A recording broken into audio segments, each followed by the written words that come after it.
9 minutes to go for market closing, by the way. Mayuresh Joshi is with us with a quick sense of what's happening. Mayuresh, what are you picking up? It's a pretty depressing way to wrap up the week and go into a 3-day weekend. Oh, absolutely, Prashant. I think there was some element of hope yesterday. But again, I think the comments that are coming on the geopolitical front is not helping the markets at all. And therefore, I think the volatility in the markets might just sustain unless we have some element of stability when it comes to the global news. Yeah, but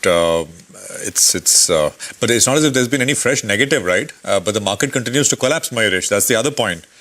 And you can make that same point with regards to what's happening or not happening in the dollar. The dollar is not stronger. It's very much the rupee. And by the way, actually, dollar is falling against most other currencies, not just against the rupee. So I'm not sure how much of this is, can be blamed on the global shores, and whether this is a bit of a local issue in that sense, Mayuresh.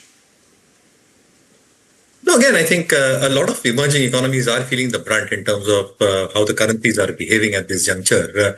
But I think we are reacting to three factors in general. I think one in terms of the geopolitics, two in terms of the US trade deal. When is that going to come through? I think that is a bigger issue.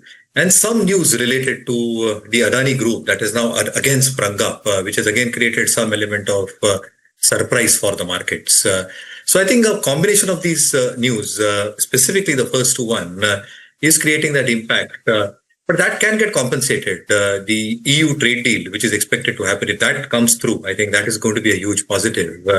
And that might just offset some of the pain that we'll probably see in terms of the lingering trade deal with the US not probably happening.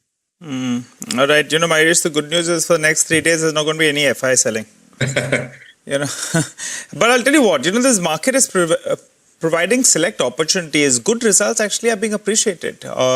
You look at Bajaj Consumer, well, that stock has done very, very well. I know there's not been growth for long, but that's done well. And just to pull up a few stocks before we go into a break, Mayuresh, we've got two big earnings reactions from the pharma pack. Dr. Reddy is on the positive end, while Cipla is the one that's actually seeing some selling, and we're getting the flashes up for you on the screen. A bit from the pharma pack, what do you like? Nigel, I think Dr. Reddy's numbers were encouraging, to say the least. I think the margins that they posted were decent at 23.5%. And annualized ROC stands at 20.5%. Net cash is close to 3,000 odd crores. The biosimilars that they're expected to launch, specifically for the US market, they've already done a filing thereof, which can be a huge product going forward as well. The number of FTFs that they've got is decent as well. That's probably the advanced key pipeline products that they've probably got. So Reddy's probably just stood out as we speak. Cipla, I think, disappointing in terms of how the margin performance largely has been, which account for almost 1,400 odd crore. That can have a positive impact. But generally, the margin deterioration which took place, why is that is something to be watched out for. So I think no specific preferences, but out of the two, I think Dr. Reddy definitely stood out.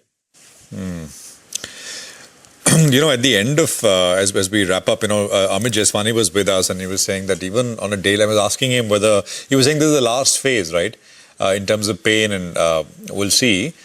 So even on a day like today, high growth companies, etc., is not bad levels in that sense. Anything on your radar as absolute picks from here, if I can ask you? So Nestle India, probably Prashant, is one of the picks that stand out, and we've added that to our swing portfolios. Our sense is that numbers in Q2 were strong. We are expecting a good trend to probably continue for Nestle India across its product categories.